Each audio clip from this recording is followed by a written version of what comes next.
Hello, beautiful souls. Today we are diving into a profoundly interesting topic, unique childhood traumas that your inner child carries and how they impact your relationships. Now, these traumas are not always spoken about, so they're going to be different and you're going to want to stay till the end because all five are truly important. Understanding and healing these traumas is essential for creating healthy, loving connections with others. In humanity on earth right now, we really need to upgrade our love programming. We've kind of been in the dark ages with how we love each other, and it's quite rare. So, where we are going into humanity is having more fulfilling, deep soul level love. So many of us actually carry deep-seated wounds from childhood that continue to affect our lives, especially your relationships, because there's no other mirror than relationships to mirror back to you where you're truly at with yourself healing. So by acknowledging and addressing these unique traumas, you can begin to heal and have that relationship that you truly desire. And you can also upgrade the relationships that you're in already. So in this video, we're going to explore 5 types of unique childhood traumas and their impact on relationships. We're going to look at how these traumas manifest, the effects they have, and the steps we can take to begin the healing process. Number 1 is enmeshment trauma. Now, this is the first unique one because this occurs when boundaries between parent and child are blurred. And this leads to a lack of individual identity because parents might rely on their children for emotional support, or treat them as friends rather than being a parent and providing proper guidance.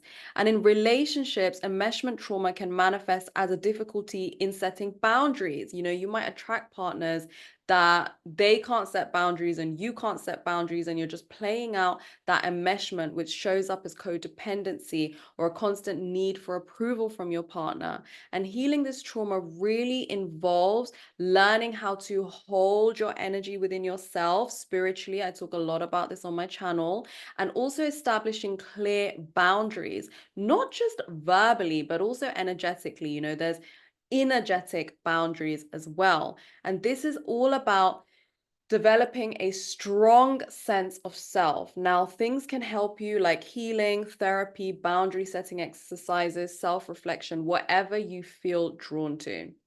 Now, the second trauma is emotional blurring. And this occurs when a parent relies on their child for emotional support, again, inappropriately, right? So it's kind of like they're not having a healthy marriage or healthy relationship with their adult partner. So they kind of make their child their partner, right? It doesn't have to be in a physical way, it's more of an emotional way. Relying on you as a child, relying on you for emotional support, kind of all these frustrations that they have with their partner, they take it out on you. You just become their surrogate partner. And this actually creates a lot of confusion and emotional burden for you as the child, because you start to not really understand what a parent-child relationship is. And instead, you kind of have this really distorted, emotional, blurred relationships. And what happens when you grow up, right? What happens when you have an adult relationship yourself? This leads to difficulty trusting others. This leads to fear of intimacy. This leads to feeling overly responsible for your partner's emotions. And if you've gone through this kind of situation, you could actually end up becoming avoidant. You could think, okay, relationships are not for me. Like, I just want to be by myself, because it's been so heavy growing up that you just don't even want to open the door of love. And I see a lot of people having a blocked heart chakra in this kind of situation where they've gone through this. So healing this trauma really involves recognizing that some emotional burdens are inappropriate appropriate, both in parental situations and in relationships. Like, again, it's about healthy emotional boundaries and being able to maintain your energy and know that you're not responsible for how somebody else feels. Like that is not your role if you want a high vibrational relationship. It's about coming together and having intimacy and helping each other out. But ultimately, we're all responsible for our own emotions because emotions are happening within us. They're not, happening, like people can trigger it, and it's up to us with our energetic boundaries, like who we allow into our space and what they get to have of us and all of that kind of stuff. So the trauma number 3 is triangulation. Now, this happens when a child is used as a pawn between two conflicting parents, right? So if there is a lot of conflict in a family and the parents and the caregivers just don't know how to communicate, and it's just very unhealthy, toxic communication, the child might actually be forced to take sides, right? This can happen in a divorce setting, but it can also happen when two parents end up staying together.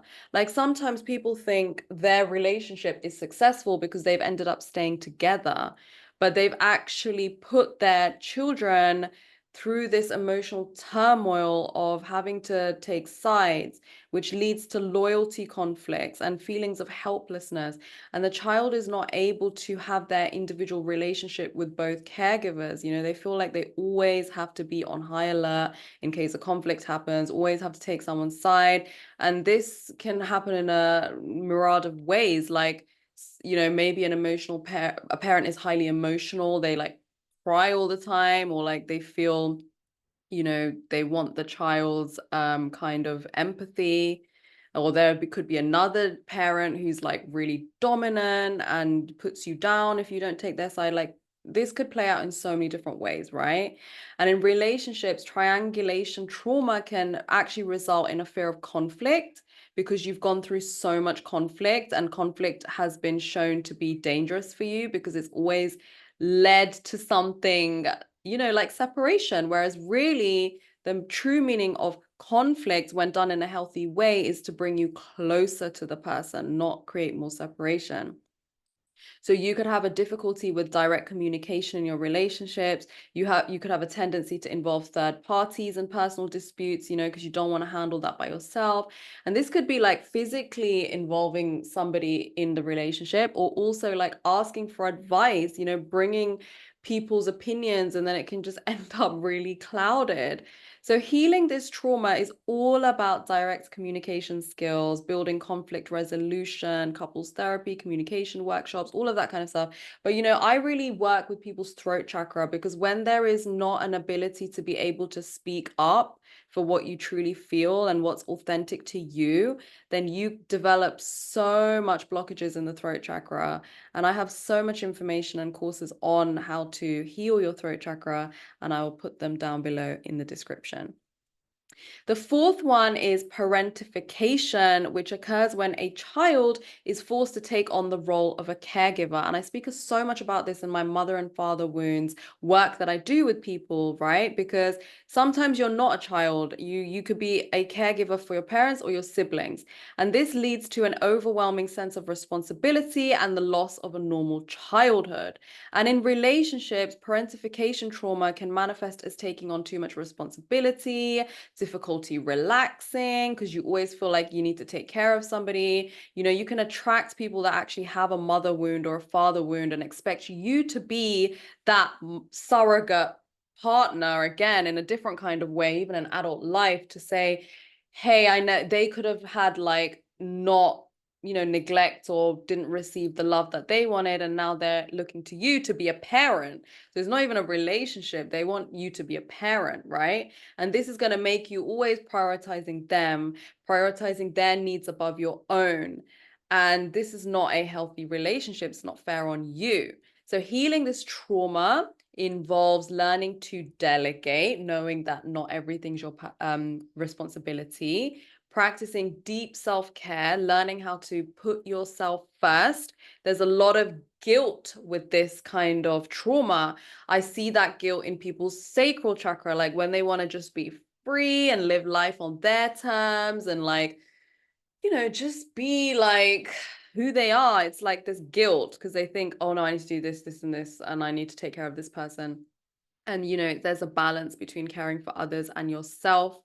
And it's all about coming back to your self-worth. Trauma number 5, the final one for this video, is invisible child syndrome, right? So this trauma occurs when a child genuinely feels neglected and overlooked because of parental preoccupation with other siblings or their own issues. So maybe there was another sibling that always needed your parents' attention, or they had special needs, maybe, or they needed extra care, and this just led to you feeling overlooked. Or there could be like a golden child, maybe your sibling was just like a golden child, like wanting to please your parents, and like they kind of took that role of just doing everything right and being super talented or whatever. And maybe you weren't talented in the same ways. So you just felt like invisible, right? And this can lead to feelings of unworthiness, feelings like difficulty actually expressing your true needs. Like you're somebody that might just have to have gone with the flow of things because there wasn't enough space for your own needs.